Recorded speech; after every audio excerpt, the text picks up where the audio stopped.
بسم اللہ الرحمن الرحیم۔ الصلاۃ والسلام علیک یا رسول اللہ وعلی آلک و اصحابک یا حبیب اللہ۔ شب براءت، دوزخ سے آزادی کی رات۔ شب براءت اللہ کے خاص قرب کی رات، اللہ کی رحمتوں کو لوٹنے کی رات، خالق کائنات کی رضا حاصل کرنے کی رات، نبی کریم علیہ الصلاۃ والسلام کی شفاعت کبریٰ سے بہرہ مند ہونے کی رات۔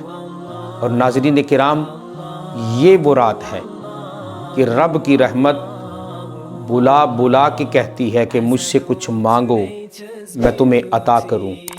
نبی کریم علیہ الصلاۃ والسلام نے اس خاص رات میں نوافل کے، عبادت کے، ریاضت کے، اللہ کو یاد کرنے کے اسلوب بیان کیے۔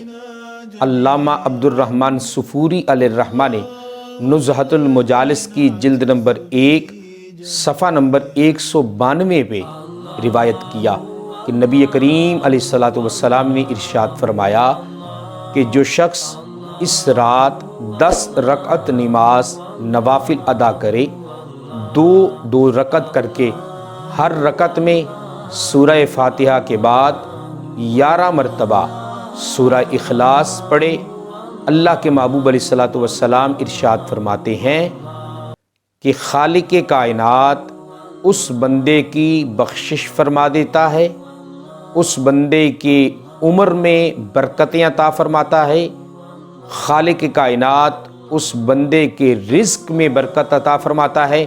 اور ناظرین کرام، پھر یہ نوافل ادا کرنے کے بعد ایک تسبیح استغفر اللہ کی ضرور ادا کیجئے گا اور خالق کائنات کی بارگاہ میں رو رو کے اپنے گناہوں کی معافی مانگیے گا۔